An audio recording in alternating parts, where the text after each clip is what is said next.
Hey guys, welcome to Wrestling Days and welcome to today's unseen video. This is where we round up all the big talking points from social media, and the biggest talking point only dropped less than an hour ago at the time of recording this. We now know the film that Liv Morgan is going to be involved in. We got some details on that. This is the news people have been waiting for because obviously it's much hyped. There's lots of theories as to what this is going to be, what this project is going to be. We do have that information.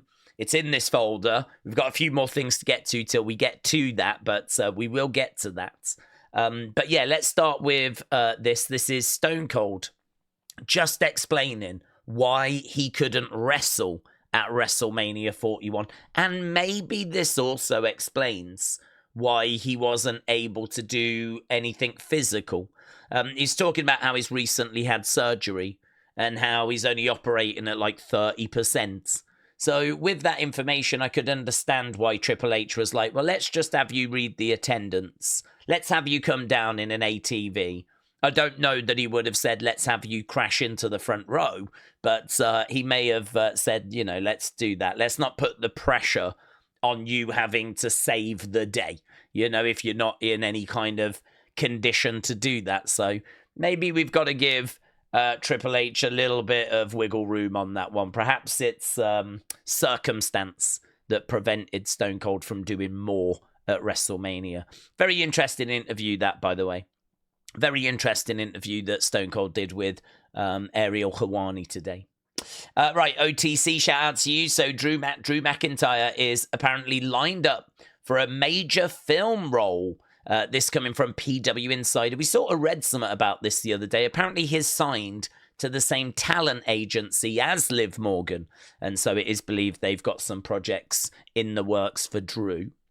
Huggy and Howdy fan, shout out to you. So Jason Baker just sort of confirming that name, that person that had been posting the behind the scenes content, Nick Manfredini.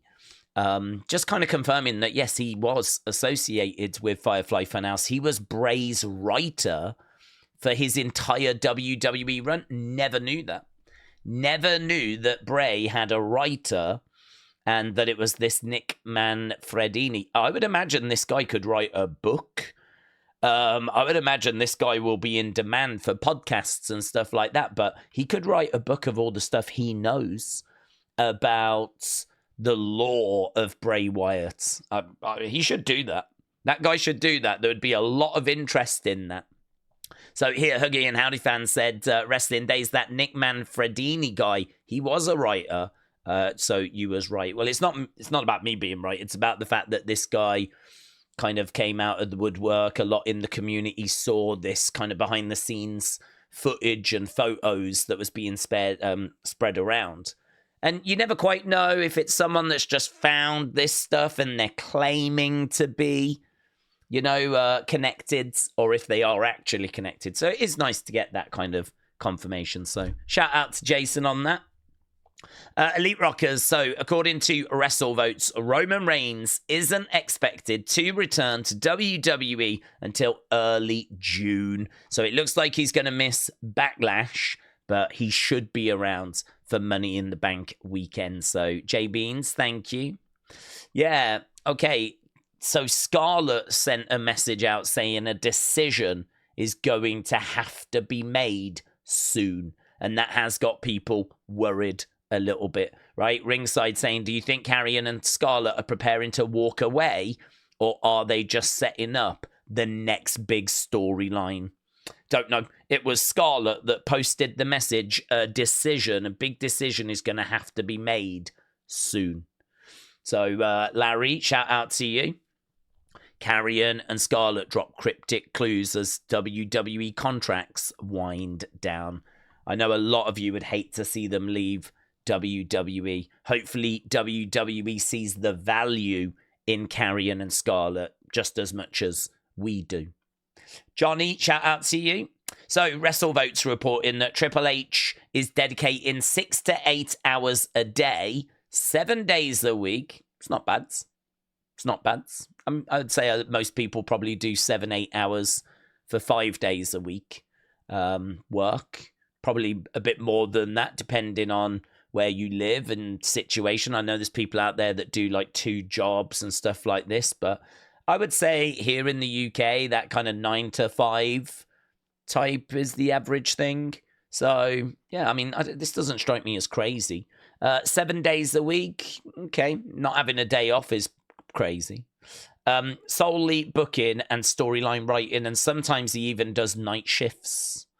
So people are like, well, if he's doing 6 to 8 hours a day, storylines and creative, and if he's even working all night, like, why was the road to WrestleMania so, average?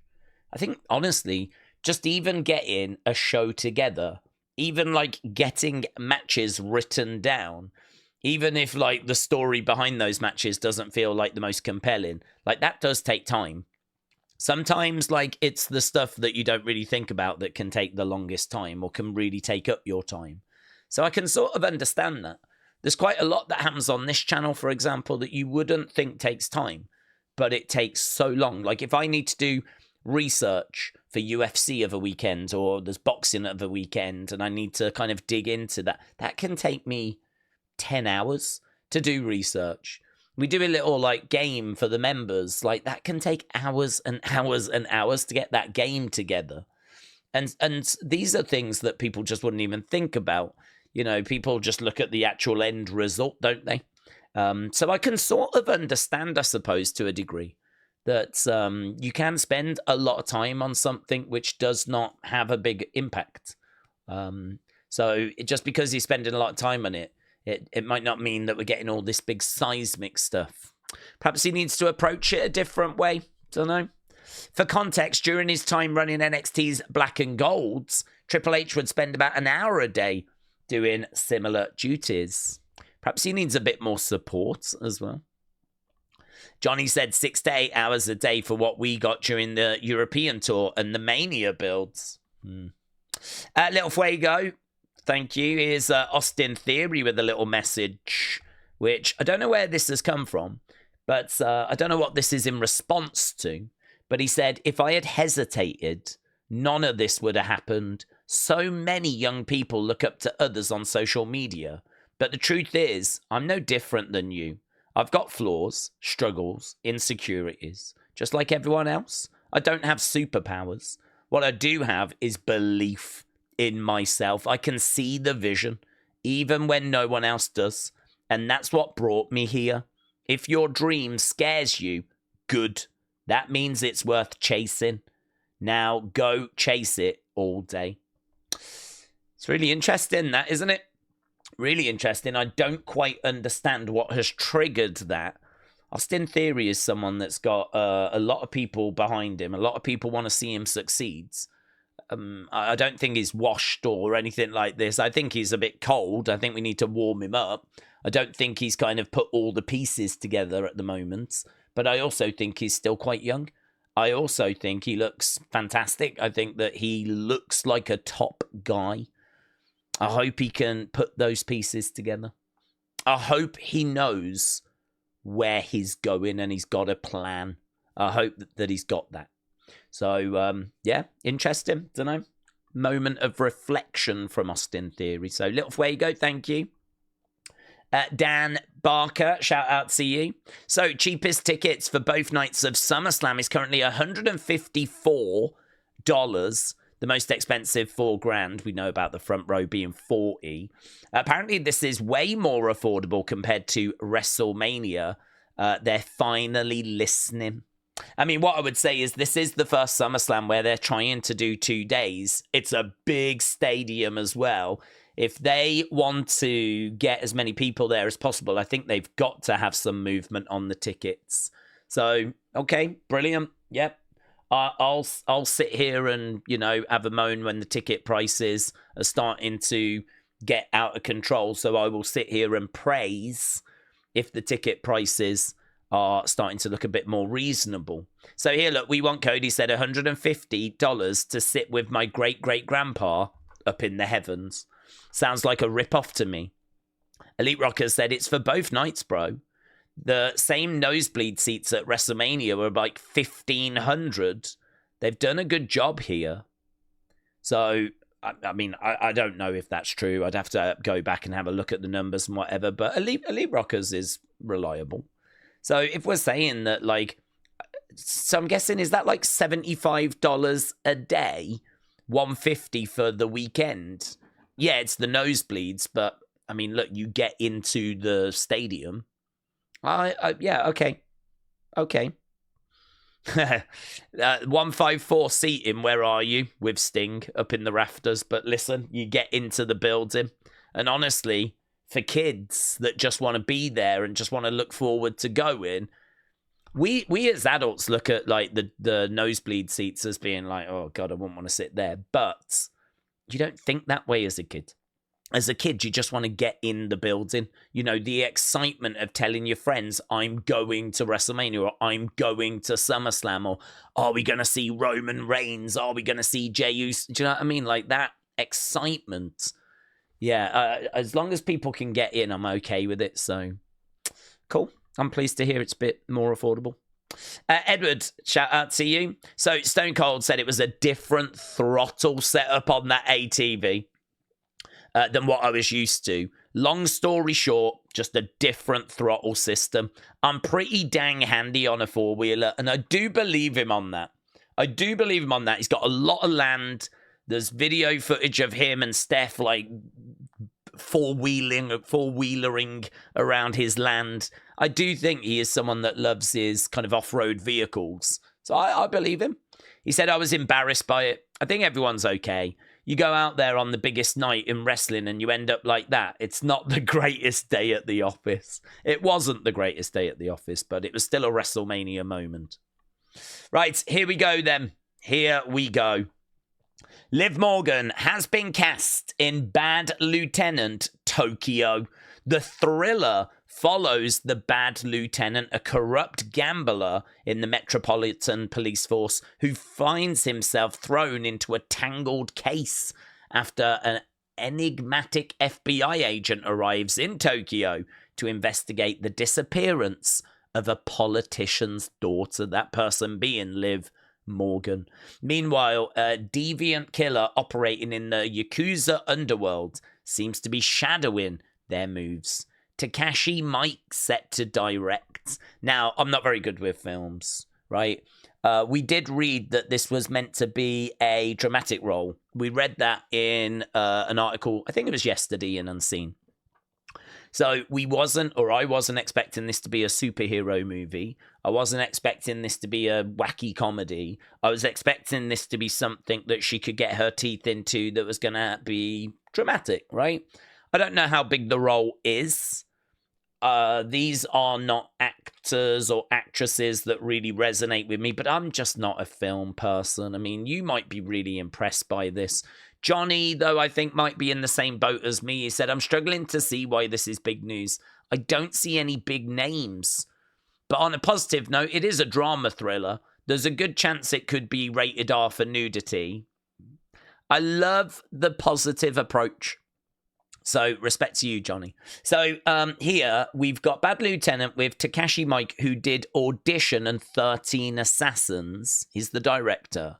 The thriller has got Shun Oguri, who was in Godzilla, Kong, and No Longer Human. Lily James, who was in Yesterday and Pam and Tommy. I have no idea what that is. And Pamela Anderson, Tommy Lee. Is it a film on that, maybe? I didn't hear of that doing well at the Oscars or anything. I've never even heard of it.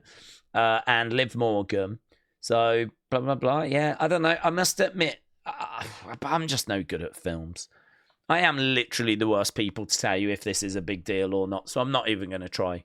The only thing is there's no one there that really jumps out to me either. But doesn't really matter, does it? It's a film project. It's a role. If she does well, it could open up other doors. And, it's not a wacky comedy. It's not a silly director DVD, director streaming type situation. I think this is going to get a pretty big release. I think this will get big cinema release, red carpet, all that stuff. So there we go. That is what Liv Morgan is going off to sort. Larry, shout out to you. So Jeff Cobb said 16 years is a long time to work. Happy retirement to me. I'll let the waves take me to my next destination. And his next destination, is, of course, is expected to be WWE.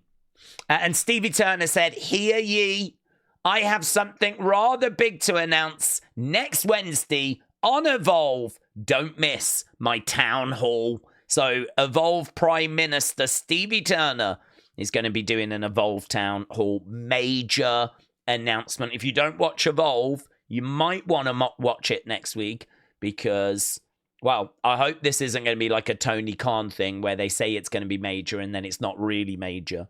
I'm thinking it's going to announce a tournament. I think they're going to announce Evolve Championships. That's what I'm hoping for.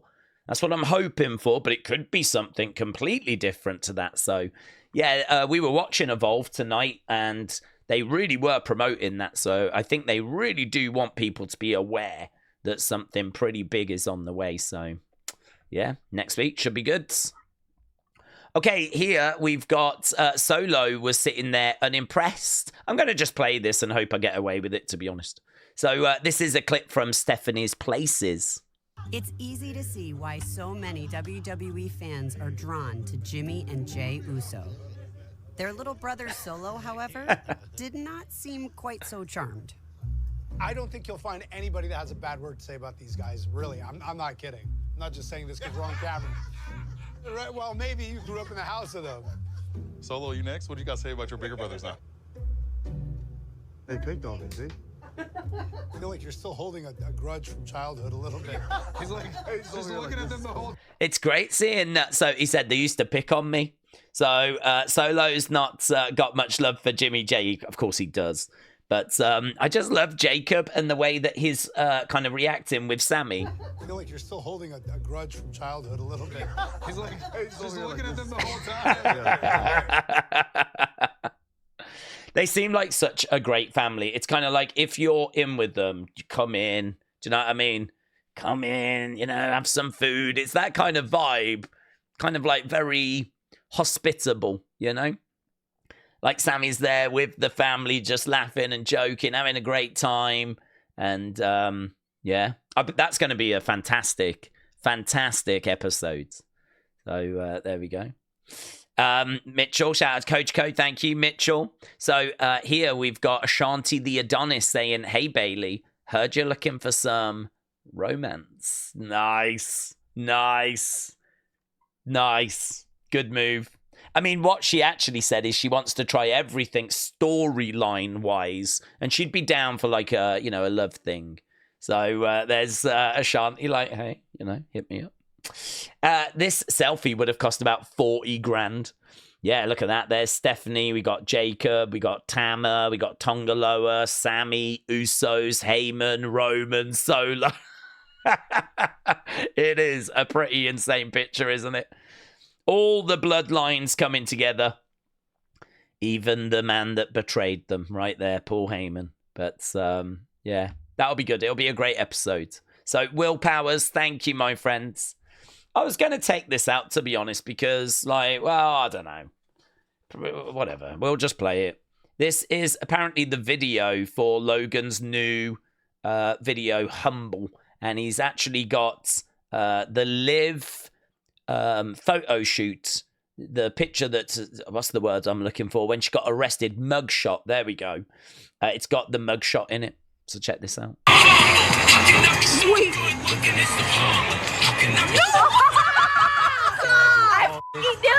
So there we go. I mean, this is... I didn't know if this was his song, I do think this Humble song is good for his entrance, but I didn't know it was him.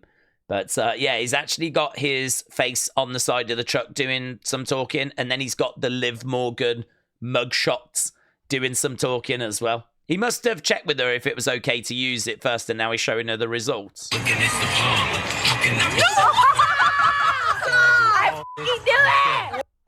It's good. It's good. I get tagged in quite a few of these kinds of things. I do worry a little bit that this is Logan kind of having fun backstage in the WWE world. And I do worry a little bit that it's a little bit propaganda in the sense of people will look at this and go, oh, actually, he's a really good guy. He's really funny. Have you seen his stuff? It's like, yeah, but this is also the guy that's still not given refunds for the crypto scam, right? This is still that guy as well. So that's why I was like, I actually took it out, but I must have not. So there we go. Right. Let's go other. So Shane McMahon and Charlotte attended the LA Lakers and the Minnesota Timberwolves NBA playoff game. I don't think they were there together. I think they just bumped into each other. There's a little video of them like just hugging and catching up. Imagine that. Imagine if they were together. That'd be insane, wouldn't it? The McMahons and the Flairs coming together. I think he's married. She isn't, but he could be number 4. Cody Rhodes, a recent picture with a fan at Universal Studios. Cody looks great. Look at this casual Cody. He could be the Ken to Tiffany Stratton's Barbie, couldn't he? So there we go. That's Cody recently at Universal. Yeah, it looks like he's back. Looks like Rob Fee has returned. So he had stepped away from social media, but it looks like he's back now. So Fiendish Howdy, shout out to you. 5 hours ago, Joe Gacy posting a 4. So again, if you want to decode that, you know my approach to it. My approach is that I'm really at the point where I just want to see them back. Unless there's going to be something really concrete. Unless there's going to be something that I look at and go, oh yeah, that is definitely Wyatt 6. I'm still not kind of getting my hopes up. Because I think you could run the risk of getting your hopes up for Friday and then there not being something, you know. And I just don't want to do that. I don't want to get disappointed. I don't want you lot to be disappointed. So, but still be aware of it, right? So there we go. Stone Cold was asked about his take on WWE peeling the curtain back. Oh yeah, this is interesting. Dan Barker, thank you. So here on that interview, he said, that's where I'm still a little bit old school. You know, I'm a bit of a Magic fan. If Harry Houdini was still around, I don't want him to tell me how he does his tricks. I want to figure it out how he does it. And if I can't, then I'll just keep wondering and keep watching. But I'm going to keep wondering. So don't tell me how he's doing it, but see if I can figure it out. Because I want to think about that. I know it's not magic, but it is an illusion. So let me keep wondering about that illusion. I really like that explanation. I don't actually agree. I don't approach it the same way as Stone Cold. You know, I think wrestling fans, whenever they're asked about wrestling, I don't think they say, well, it's like magic, right? I don't think that's the answer you give to a stranger. I don't think that's how you explain it. So that's why I don't quite agree with this. But I do see where he's coming from. I do understand his point. My counterpoint is that if you are asked, why do you watch it? You know it's fake. You tend to say, not that it's magic, but you'll say it's a TV show or a film. You know, you watch films, you watch TV shows. This is just like that.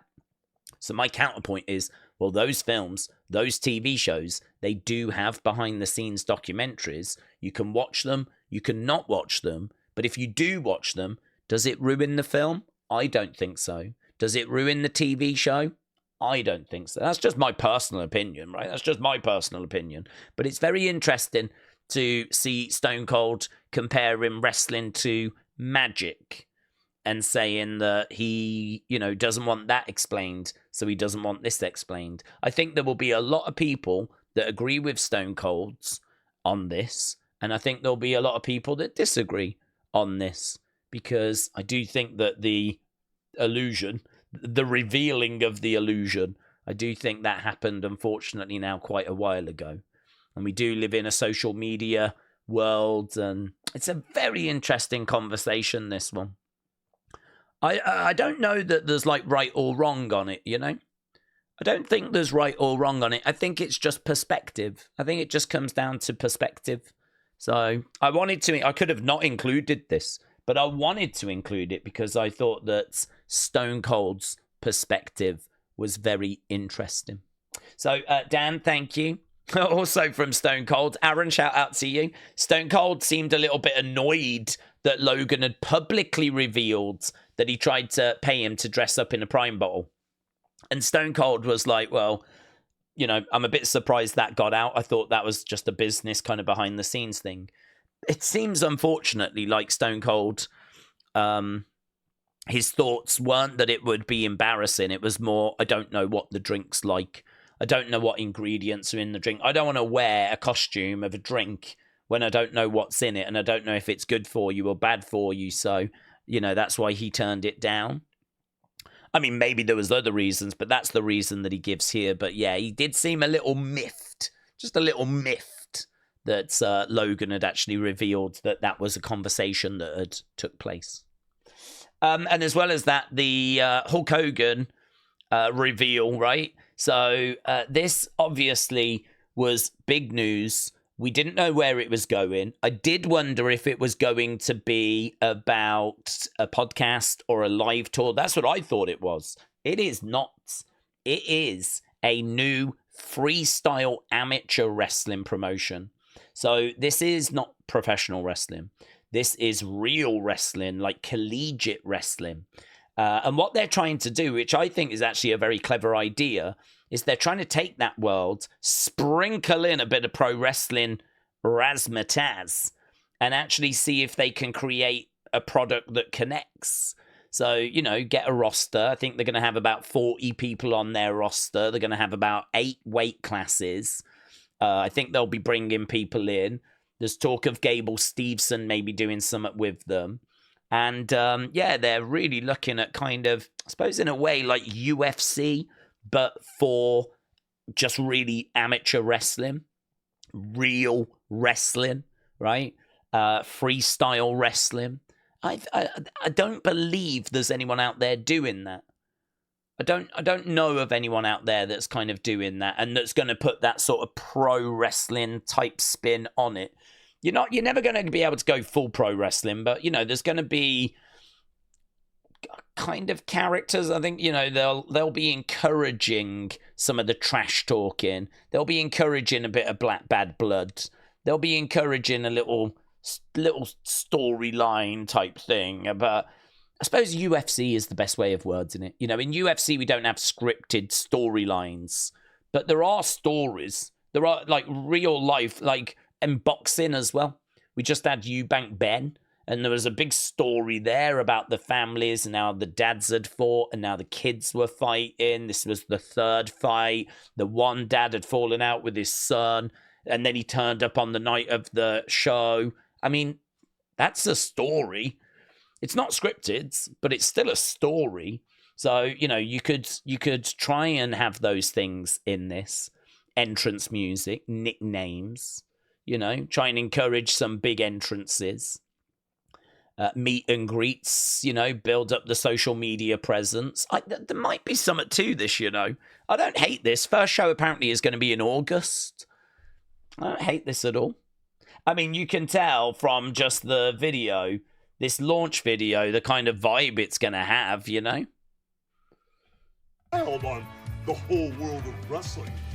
And now that we stepped our game up and we're now in the world of professional freestyle wrestling, all I have to say is welcome to the black and blue. Welcome to the black and blue of freestyle professional wrestling. You're gonna get paid to beat people up.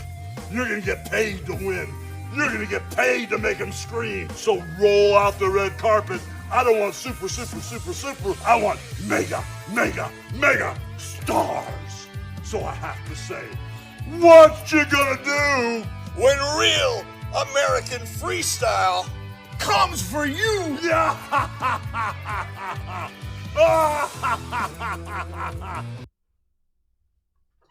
I mean, it's going to have some personality in it. So, yeah, something to keep an eye on, honestly. Something to keep an eye on. Okay, I think we did Fern and all that, didn't we? Yeah, we did all that. We did the Let's Go into Community. So OTC said, I need a favor. I've just created a new channel. It's for gaming. So there we go. If you want to join OTC on this gaming channel, Chief Gamer, Then there's a new YouTube channel in the community, a new gaming YouTube channel. So OTC, shout out to you. Muggsy said new Cena shirt added. So there we go. Respect, earn it on the front. Never give up on the back. So Muggsy, shout out to you, buds. Right, with that being said, let's get thanks done and let's get out of here. So J Omega, Taker 1990, All Game 17, Jang Tae Sang, Larry, Ajax, Bradley, Little Bit of a Fan, Wrestling's Biggest Fan, Wild Child Billy, Raymond, Sweet Chin Wrestling, Prehistoric Pins, Big Bam, Claire Webb, Babs the Barbarian, MLW Flash, Kelly the Wise Lady, Jang Tae Sang, and Davy Jones. A big thank you for all the support, and to everyone out there, a big thank you for all the support. We'll be back again tomorrow with another episode of Unseen, and of course, we're getting ever closer to what could be a very interesting episode of SmackDown. Will we get the Wyatt 6? Gonna have to wait and see. Thanks for watching. Bye for now.